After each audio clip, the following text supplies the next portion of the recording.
Well, hey folks, I got a new microphone, so hopefully that sounds better. I know that the previous videos had like a weird buzzing clicking sound in the back of them, or in the background. Hopefully that's not a factor anymore. Today I'm going to do a cool little multi-class Monk Ranger build. Now remember, when you are multi-classing, you want to keep in mind what attributes you're relying on. And if you want, nope. Start over again.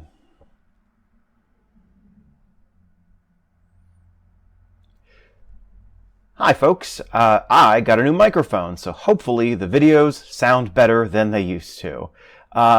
Today we're going to do a fun little multi-class build. It's going to be a Monk Ranger. Remember, when you're multi-classing, you don't want to spread your attributes too thin.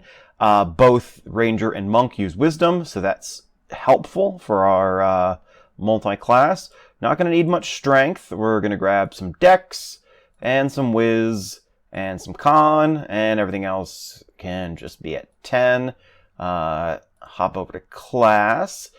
So we're going to start with our Monk, and the idea of this class is to give you access to as many different kinds of damage as possible. And then set you up with a Ranger build that lets you figure out enemies' elemental weaknesses. So you can sort of constantly be doing basically extra damage to any creature that has a damage type vulnerability, at least.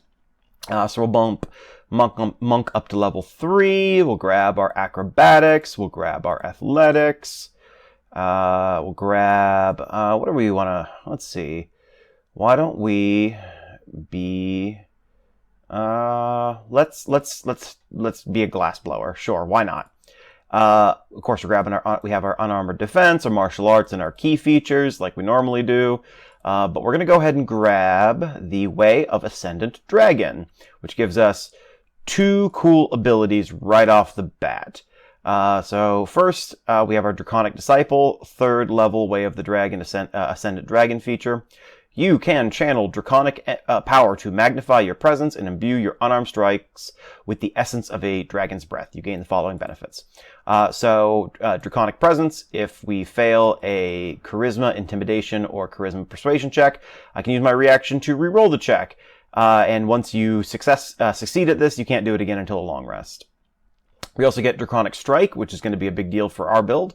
You can, when you damage something with an unarmed strike, you can change the damage type to Acid, Cold, Fire, Lightning, or Poison. So it removes the bludgeoning damage you normally do with an unarmed strike and replaces it with one of these elemental types. Then you also get Tongue of the Dragon, which means you can read and write Draconic. So we'll just go ahead and take that. You also get Breath of the Dragon. You can channel destructive waves of energy like those created by the dragons you emulate.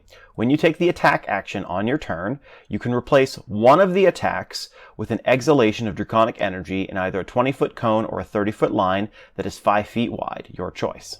A 20-foot cone or a 30-foot line that is 5 feet wide, your choice. Choose a damage type: Acid, Cold, Fire, Lightning, or Poison. Each creature in that area must make a dexterity saving throw against your key save DC, taking damage of the chosen type equal to 2 rolls of your martial arts die on a failed save, and half as much damage on a successful one. You can do this a number of times equal to your proficiency bonus, and you can regain all expended uses when you finish a long rest. If you use them all up before you have a long rest, you can also spend 2 key points to do it again. So that's some nice AoE damage there. And the nice thing, of course, is that you can select the damage type, which is super helpful. Now, I know you may be asking yourself, well, what if I don't know what the enemy is weak to? Well, Ranger has a solution to that. So we're going to grab Ranger, bump this up to level 3.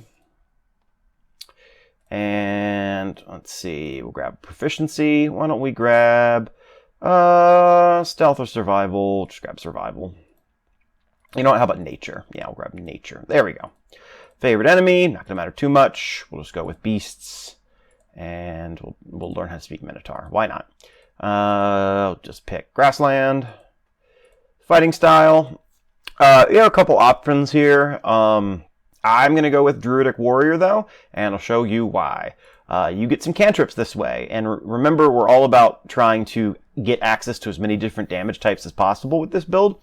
So right now, we've got Bludgeoning from the Unarmed. And then, of course, we also have double checking which ones it gives you. You can also do acid, cold, fire, lightning, or poison. So that's pretty good. But let's get some more. Let's grab Thorn Whip, which does piercing damage, if I remember correctly. Yes, it does. And you can also pull the creature up to 10 feet closer to you. And what else are we going to get? We can already do fire damage. We can already do... Oh, let's do... Can we get acid? Oh, we can't do... Oh, interesting. Can't do acid. Could do... Primal... Oh, wait. Primal Savagery is acid, I think, if I remember correctly. Yeah, 1d10 acid damage. Sure, there we go. More damage. I'm double-checking myself. They didn't get acid from up here. Oh, you did get acid. Okay, well, that's redundant then. What else are we going to take then? Can do ice. Infestation is piercing, I think. I don't think there's a way we can get... Oh, wait. Thunderclap deals thunder damage. Yeah, I didn't get thunder damage, did we? No thunder damage. Okay, so by doing that, we get access to a piercing damage spell and a thunder damage spell. We're down to Ranger archetype. You're going to grab the Monster Slayer. And with Monster Slayer, you get of course, your specialty spells. But what we're really going to focus on here is Hunter's Sense. At 3rd level, you gain the ability to peer at a creature and magically discern how best to hurt it. As an action, choose one creature you can see within 60 feet of you. You immediately learn whether the creature has any damage, immunities, resistances, or vulnerabilities, and what they are. If the creature is hidden for divination magic, you sense that it has no damage, immunities, resistances, or vulnerabilities, and you can do this a number of times equal to your wisdom modifier, and you regain it all when you finish a long rest. There's no save. You just automatically scan the enemy and you know what they're strong and weak against, which is super helpful. And then, of course, we also get Slayer's Prey. As a bonus action, designate one creature you can see within 60 feet of you. First time each turn that you hit a target with a weapon attack, it takes an extra 1d6 damage from the weapon. And then this benefit lasts until you finish a short or long rest. It ends early if you designate a different creature. Actually, need to double check. I'm pretty sure... I know unarmed attacks count as melee weapon attacks. I can't remember if they technically just count as weapon attacks by themselves. I think they do. If they do, then that means that your unarmed strikes that are like elemental could also be doing extra damage this way.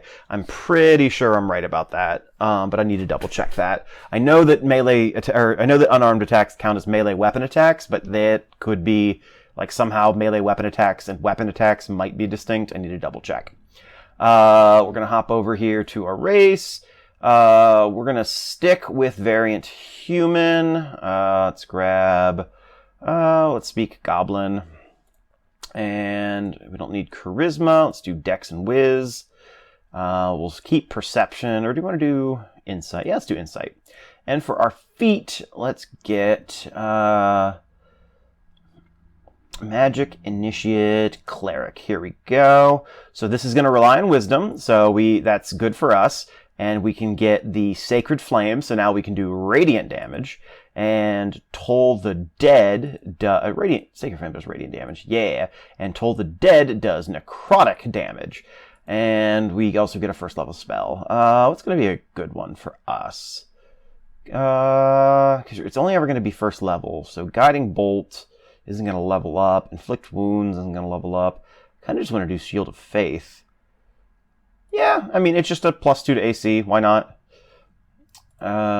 Description.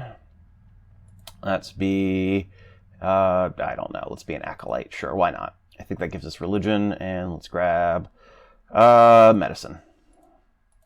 And grab some languages. We can speak Loxodon and Infernal. Why not? We don't really need to worry about equipment because we're doing the whole monk thing. So let's go to our character sheet and see what we're looking at. Yes. Okay. Don't need to worry about inventory because, again, nothing to equip. So we're looking at an armor class of 14. So that's 2 from our whiz and 2 from our dex plus the 10. We're also getting our walking speed of 40 feet thanks to Monk's unarmored movement. All right, so how many different damage types can we do? Well, we can do Radiant, Piercing, Thunder, Necrotic, and then we can also do Acid, Cold, Fire, Lightning, or Poison. And then, of course, we can also do regular bludgeoning damage from the unarmed strike. So we have access to a pretty extensive toolkit of damage types. So as long as you're facing enemies that have some kind of elemental weakness, you're always going to be able to exploit that.